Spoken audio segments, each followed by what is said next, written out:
Hey guys, what is up? This is Mr. A Crizzy here, and welcome back to another movie review. Today's movie review is going to be on the new Steven Spielberg movie that came out like last week, and well, technically not last week because this movie actually came out like on Wednesday the 23rd, and so it's going to be on the new Steven Spielberg movie that me and my dad just saw earlier today at Regal, and I finally got my chance to see it. And that's going to be on The Fabelmans. The Fabelmans is directed by Steven Spielberg, and it's about a family known as the Fabelmans, where the son, of course, the son named Sammy Fabelman, or Sam for short, whatever you want to call him, like young Sammy Fabelman. Like he in this movie, he actually gets interested in films and movies. Like he falls in love with movies after his parents take him to see this really old vintage movie called The Greatest Show on Earth. Armed with the camera, Sammy starts to make his own films at home, much to the delight of his supportive mother. And of course, throughout the movie, like says Sam Fabelman, like Sammy gets involved with making homemade movies. And this movie is kind of like it's kind of based on a true story of some sort. But this movie is actually a fictional version. It's actually more like fictionalized of how Steven Spielberg got involved with movies and how and this movie is actually like a fictionalized version of Steven Spielberg's life and his start to the movie career. And yeah.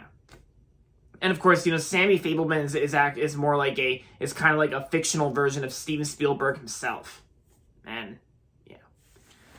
So I was really looking forward to checking this movie out, and then like after I saw Strange World, like after I saw the new Disney movie Strange World, I've been hearing a lot of praise about the Steven Spielberg's The Fabelmans, and so like I said, me and Dad went and saw this movie today at Regal, and I gotta say The Fabelmans.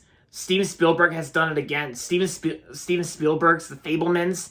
Fabelmans was definitely a really awesome, fantastic, really good and amazing movie, and definitely one of the best movies of this year as well. And also, I also updated my top 10 favorite movies of 2022 list on Letterboxd, and just like Till, yeah, that's right, I have watched the movie Till, and I really love Till. Till is one of my new favorite movies of the year, and like I was gonna say, The Fabelmans is now one of my new favorite movies of 2022. Yeah, because it's like when I first heard about this movie coming out, I've been hearing a lot of praise for this movie, and that a lot of people have really been loving this movie, and I do love Steven Spielberg's movies. I actually seen five to six of his movies altogether, including a 3D re-release of the original Jaws, which I saw back in early September.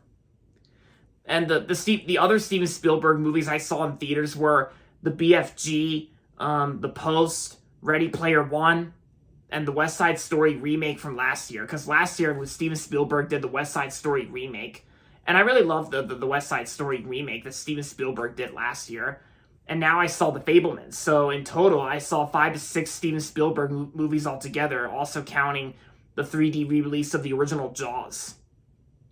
Yeah, like there's also another one called Bridge of Spies with Tom Hanks, which I wanted to see Bridge of Spies in the movie theaters when it came out in 2015, but I missed out on Bridge of Spies, but oh well. But as for The Fabelmans I can tell is definitely a fantastic movie that I think it's definitely going to get an Oscar nomination for Best Picture as well. And I think the cinematography, like the way Steven Spielberg shot this movie, the way it's shot, the way it's filmed, the cinematography and the filming itself is like really very vintage like, and it kind of gives you those like vintage 1960s vibes a little bit. Yeah.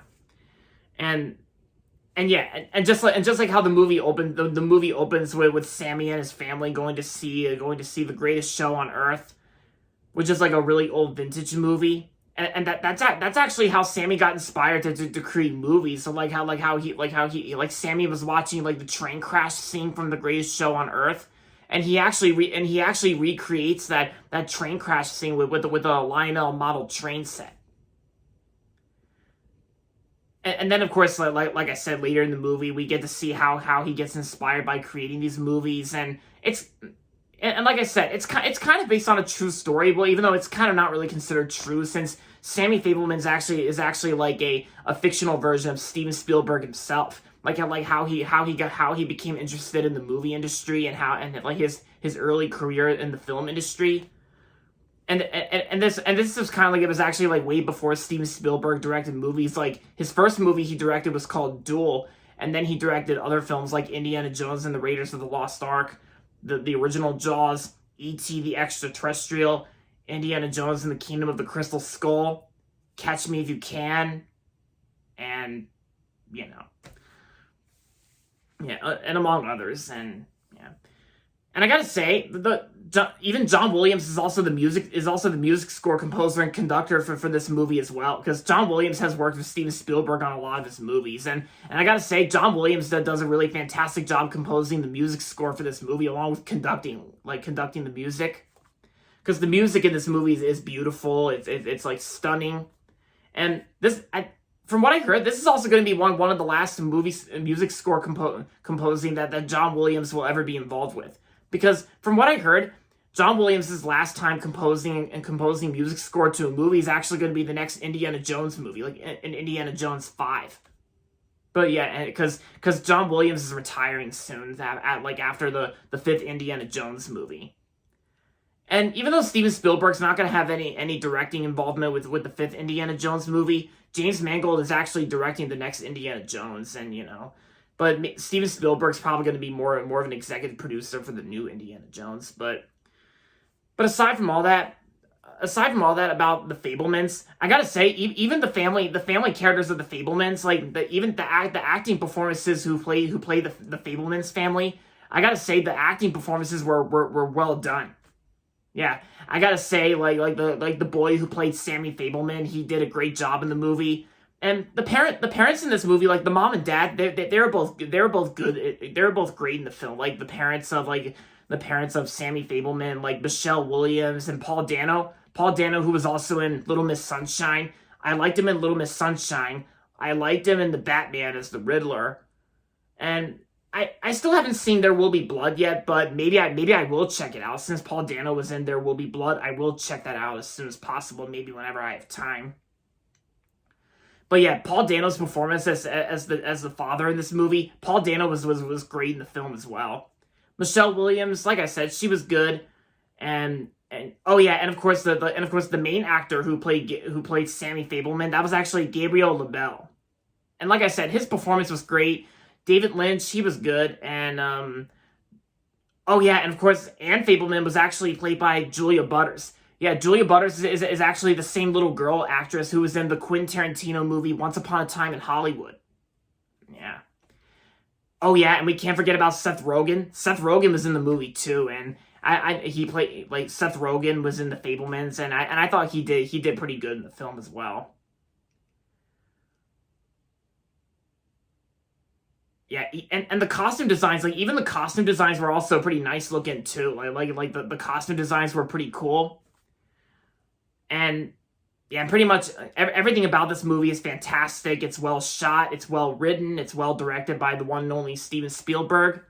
And I don't, and plus, and I think since this is Steven Spielberg's like new movie that came out this year, I gotta say I don't have any negatives about this movie, because I personally don't have any negatives for a Steven Spielberg movie at all, like as of right now. But for this movie, I actually had no problem with it, and plus, and I think I actually understood the story very well, and that the pacing itself, I thought the pacing itself was not too bad, because I actually paid attention to the story well, and the movie actually went by pretty fast when you think about it, when you understand the story on how Sammy Fabelman got involved with movies, and how he became interested in, like, you know, the way he's filming scenes for that movie. And yeah, I'm just glad that I finally saw the Fabelmans with Dad today at Regal. I'm just glad Regal's playing it, because from what I heard, not every movie theater's playing this movie. Like like I know the Fox Gold Coast Theater in Ocean City, Maryland. That movie theater's not playing the Fabelmans, probably because it's like a small movie theater. But from what I heard, some movie theaters out there aren't even playing the Fabelmans at all. But lucky for me, my local Regal movie theater I work at, they were playing this movie. Yeah.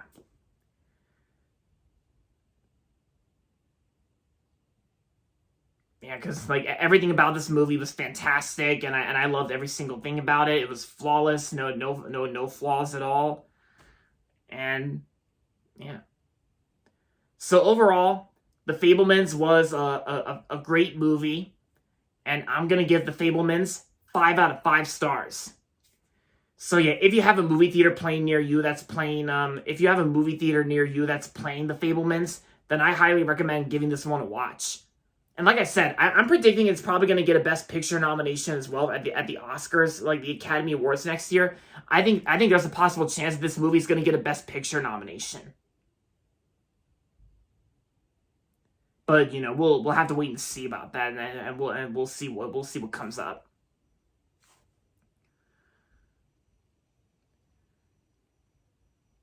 All right, so with that being said, that's going to be it for my movie review on The Fabelmans. So hope you guys enjoyed this movie review, and if you're not subscribed yet, don't forget to subscribe if you haven't yet, and make sure to like this video as well.